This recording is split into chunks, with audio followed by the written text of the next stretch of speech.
হযরত আবু হুরায়রা রাদিয়াল্লাহু তাআলা আনহু থেকে বর্ণিত, তিনি বলেন ক্বালা রাসূলুল্লাহ সাল্লাল্লাহু আলাইহি ওয়াসাল্লাম ইজতানিবু সাবআল মুবিকাত। আল্লাহ রাসূল সাল্লাল্লাহু আলাইহি ওয়াসাল্লাম সাহাবায়ে কিরামদের ডাক দিয়ে বলেন, এরে আমার সাহাবায়ে কিরামগণ, তোমাদের মধ্য থেকে যদি কোন সাহাবী যদি 60টি ইমান দংশনকারী বস্তুর মধ্য থেকে যদি কোন একটি দংশনকারী বস্তুর সাথে যদি তোমরা জড়িত হয়ে যাও, তাহলে তোমাদের ইমান দংশন হয়ে যাবে।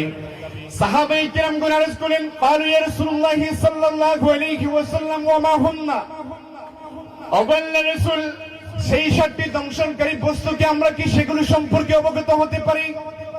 আল্লাহর রাসূল সাল্লাল্লাহু আলাইহি ওয়াসাল্লাম বলেন, ক্বালা আশ-শিরকু বিল্লাহ। সেই 60টি দংশনকারী বস্তুর মধ্যে 1 নাম্বার দংশনকারী বস্তু হলো আমি আল্লাহর সাথে কাউকে শরীক করা।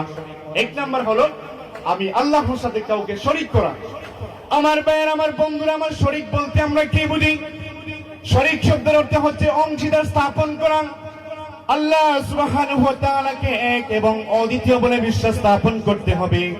আমরা তো আল্লাহ পাক রব্বুল আলামিনকে কখনো দেখি নাই, কিন্তু আল্লাহ পাক রব্বুল আলামিনকে আমরা মন প্রাণ দিয়ে ভালোবাসি। কথা বলেন ঠিক কিনা?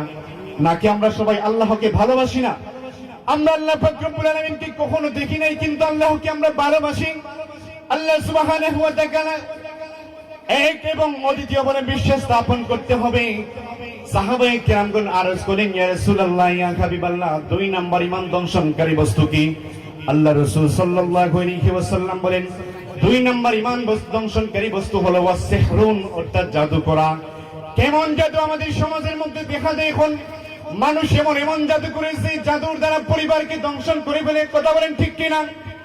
আমাদের সমাজের মধ্যে এখন মানুষ কালা জাদু করে একজন সুস্থ মস্তিষ্কের মানুষকে ধ্বংস করতে পারে। কথা বলেন ঠিক কিনা? এই সমস্ত জাদুটোনা থেকে দূরে থাকার জন্য আল্লাহ পাক রব্বুল আলামিন নির্দেশ করেছেন। এই হলো 2 নাম্বার দংশনকারী বস্তু ওয়াসসিহরুন, অর্থাৎ জাদু করা। 3 নাম্বার দংশনকারী কি?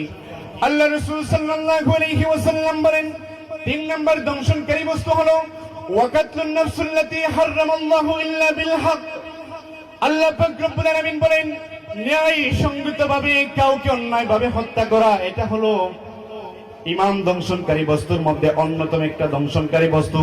আজকাল আমাদের সমাজের মধ্যে দেখা যায় আপন ভাইকে হত্যা করে ফেলে, আপন সন্তান আপন বাবাকে হত্যা করে ফেলে। সাবাহল কথা বলেন ঠিক কিনা? আমাদের সমাজের মধ্যে সচরাচর দেখা যায় সামান্য ধন সম্পদের লোভে, ধন সম্পত্তি নিয়ে ভাইয়ের ঝগড়া বিবাদ লেগে ভাইকে হত্যা করে ফেলে, ভাইকে খুন খারাপি করে ফেলে।